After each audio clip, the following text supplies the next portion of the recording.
Hi, அனைவருக்கும் வணக்கம். இன்றைக்கி எங்கள் வீட்டில் பீட்ரூட் சாதம்.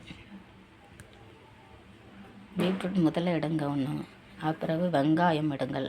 ஒரு வெங்காயத்தில் பாதி வெங்காயத்தை பீட்ரூட் கட் பண்ணி வச்சுருக்கிறீங்களா, அது கூட போட்டு அடிங்க மிக்ஸி ஜாரில்.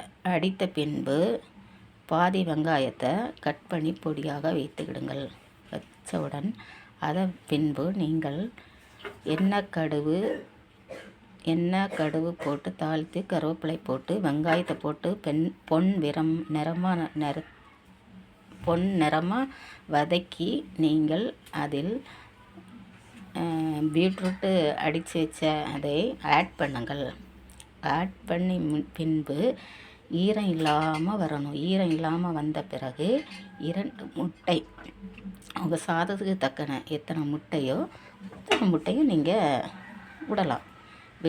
அடித்து விட்டு அதை ஒரு ஈரம் இல்லாமல் அளவில் எடுத்த பின்பு நீங்கள் அந்த பீட்ரூட்டை நல்லா வதக்கி முடித்து முட்டையும் போட்டு வதக்கி முடித்த உடனே சாதம் வடித்து வச்ச சாதத்தை ஆட் பண்ணி கிண்ட வேண்டும்.